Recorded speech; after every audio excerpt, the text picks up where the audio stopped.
Welcome back. Thanks for staying with us. So public sector wage negotiations have resumed with a new wage increase offer of 5% from government. The workers have been engaged in negotiations at the Public Service Co-ordinating Bargaining Council ahead of the 2025-2026 financial year. The workers' demands have been revised down several times from an initial 12% and now to 6%.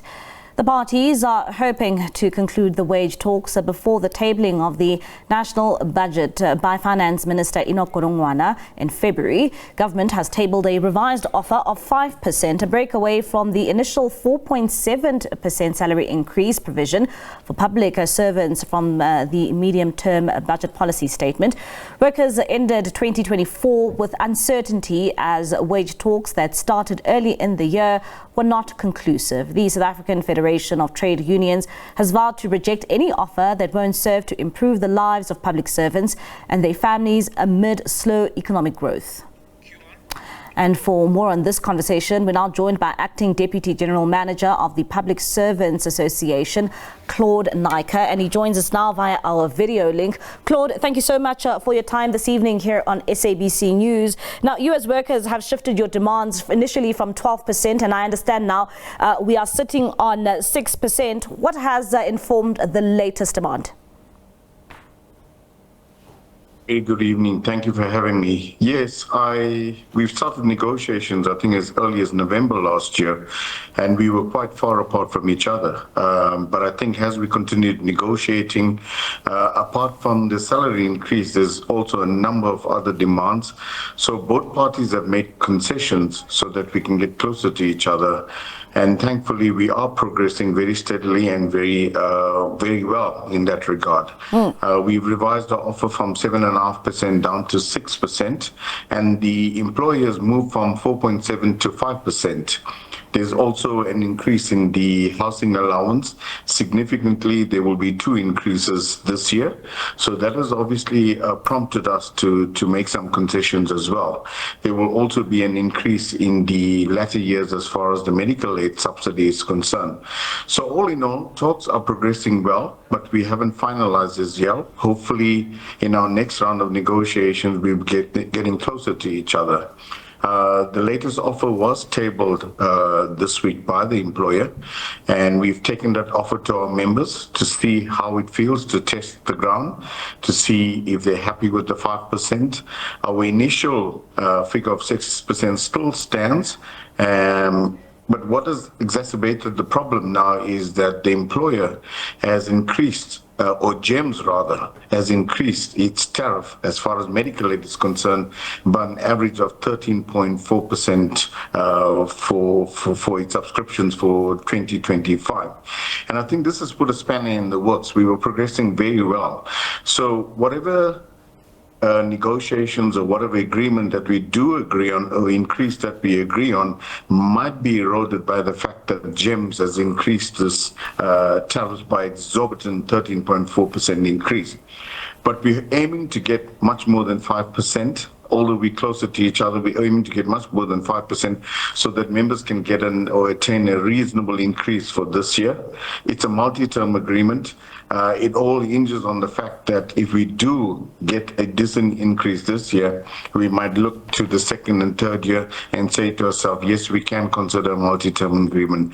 But at this stage, we're progressing well. Hopefully that the medical aid increase is not going to put a damper on talks at this stage. And Claude, I mean, would you say that this is a fair demand? I mean, having moved all the way from 12% and now sitting on 6%, considering the fact that you are saying that it is a multi-year agreement?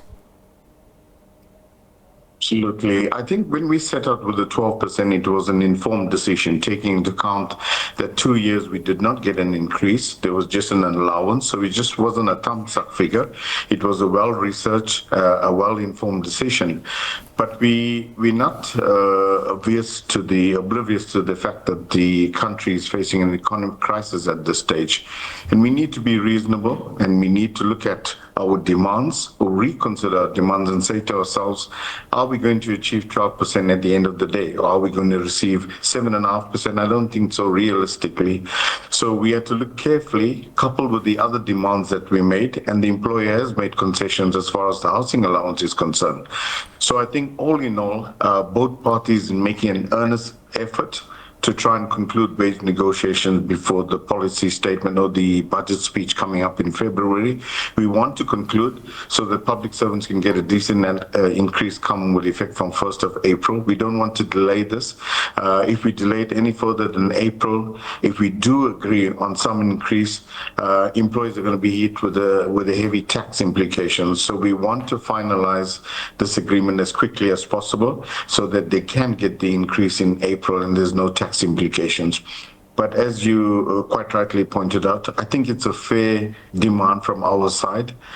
We will push and see how far we can get, as far as possible, closer to what our demand is currently at 6%, taking into consideration all the other demands which has been met at this stage. Yeah. So we're confident and we're optimistic that the employer will also come to the party. Yeah, and Claude, I mean, earlier on you touched on the fact that you now have to take this deal, to the employees or to the workers. What has been the response from the workers, particularly with now this revision to now settling on 6%? But of course, this still is, still during the negotiation stages of this wage agreement. Still have to test the demand. As I said, we just got the offer this week, and we've put it out to our members on Friday. So it's a little bit early to determine exactly what the indication are. But at 4.7%, when we initially sent out to the members, they outrightly rejected that. And as I said, the stumbling block at the moment, or the elephant in the room, is the medical increase that was implemented by GEMS in January. So members will have that at the back of the mind when they look at this 5% increase and say to them, taking into account the increase by GEMS, if we do settle for 5%, are we likely to see any increase in our pay packet? Because GEMS has made a significant dent in the net pay of most of the employees of the public sector. Some of them have hit as far as 2,000 Rand less in their net pay. So if a 5% increase is going to do it for them, they're going to see some tangible result, they might go for it.